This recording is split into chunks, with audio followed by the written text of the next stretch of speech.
Hey, what's going on? You know who it is. You know what it is. All right, you guys, peep game. All right, so I wanted to do this video. I meant to do it yesterday, but I'll talk about it like right now. You know, I'm on my break, so I'm gonna give y'all a nice little lengthy video to discuss amongst each other. Once again, the guidelines in the comment section.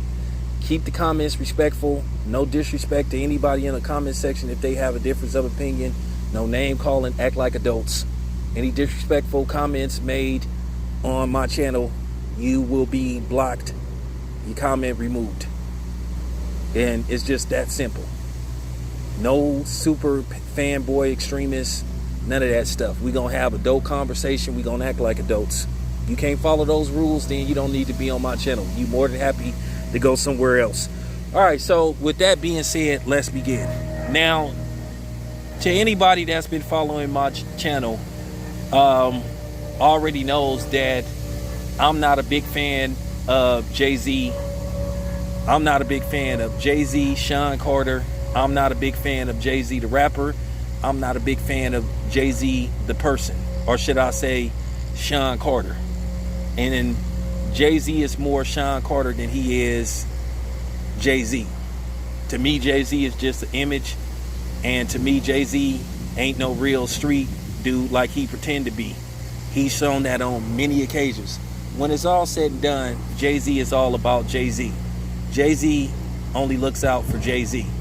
Now at the end of the day, I know what he'll do to save face when people start criticizing him for being, you know, possibly a handkerchief head and, you know what I'm saying, in a coon. He'll do some stuff like, oh, well, I'm gonna, you know, hire some lawyers to help get these, you know, black people out of prison and all that kind of stuff. And yeah, it's a good smokescreen, it's a good front. But at the end of the day, it is what it is. When you got a track record of doing more stuff to harm your own people than help your people, then, I mean, it is what it is. You know? So, with that being said, I saw a very interesting interview with Beanie Sigel.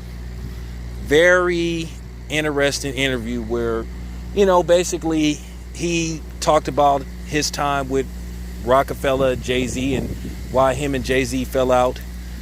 And I had already heard about this. Now, we all know that Jay-Z has a reputation that precedes him. Jay-Z has a reputation, you know, as being a snake. You know, look how he snaked Colin Kaepernick. Look how he snaked artists that was on Def Jam and Roc-A-Fella, you know, when he was there. So he has a reputation of being a snake. So it's not like this is character assassination of Jay-Z. Keep in mind, Jay-Z, like I said, has a documented snitch working for him. And then there was rumors that he was willing to sign the other rat, you know, Rainbow Bright. But basically, Beanie Sigel basically said, you know, when Beanie Sigel was fighting his cases, you know, and he said kind of Dame Dash, you know, spoke some good words. They was all trying to help keep him out of jail. And Jay-Z took the stand, and they asked Jay-Z would he be responsible for Sigel, you know, at least showing up to his studio sessions and, you know, guest appearances and all that stuff. And they said Jay-Z put his head down and said no. Now, I know people going to say, well, Jay-Z isn't responsible for Beanie Sigel's actions. Well, here's the thing. If you sign a dude to your label that you know is fighting cases, and you trying to sell this dude as a authentic street dude, then to a certain degree, you kind of got to back him up. You can't half-ass this shit. You know? Like Mobb Deep say, there ain't no such thing as halfway crooks. You can't portray yourself as a street dude, but then at the same time, you want to be corporate and street at the same time. You want to be corporate when it's convenient to be corporate, but you want to be street when it's convenient to be street. But you trying to present yourself as this dude that moved major weight in the streets and all that kind of shit. Now, see, I'm going to make this very clear so you can understand. I've said this a long time ago. And I'm going to repeat what E40 said, and I agree with E40 100%. When E40 said out of every 10 rappers, 7 of them is fabricating the life they lived. And like I said before, if you a dude that posted moved all this weight like Jay-Z, like he claimed, which I know Jay-Z is really a character, you know, and he ain't what he say he is. If you moved all this weight, all these keys, and made all this money selling dope, and you never made the FBI's most wanted list, or they never was able to at least bring you up on charges, or never arrested you, you either lying or you a snitch. It's either or. So I'm just keeping it real. Like I said before, I've been in the streets. I never said that I moved like major weight, because I didn't. I did, you know, I was a corner boy. I did my thing. I did a little this, I did a little that, but I'm not finna sit up there and say I was like big time in Oakland, like I was, you know, big time in Oakland, Frisco, and all them type of places. Nah, I did what I needed to do. I made a little bit of money. Am I a millionaire? No. But that's what I'm saying. Jay-Z, at the end of the day, he look out for Jay-Z. He have a history of doing this. When he ran Def Jam, he was putting the money into he was using most of the marketing money on his projects. That's why him and LL fell out. LL Cool J was one of the artists that helped like launch Def Jam. He was one of the original people signed to Def Jam. Whether LL is selling like he used to sell back in the 80s and the 90s, you still owe it to LL to put a lot of promotion behind his projects. But you know, like I said, Jay-Z signed that horrible white rapper, Lady Sobering. That lady was god awful. I mean, terrible. So I'm saying Jay-Z got a history. This is his nature. Then there's people in Brooklyn who talk about how, you know, the Barclays Center got built, how that area got gentrified. So, you know, Jay-Z got a long history of doing this stuff. Remember, he said he think we beyond kneeling and all that kind of stuff. And that's okay. I know the Jay-Z apologist is going to come on here. But like I said before, just don't be disrespectful. But look at Jay-Z's long paper trail, video trail, you know, verbal testimony from people that have been along, that knew Jay-Z. Most people that have been around Jay-Z ain't had nothing good to say about Jay-Z.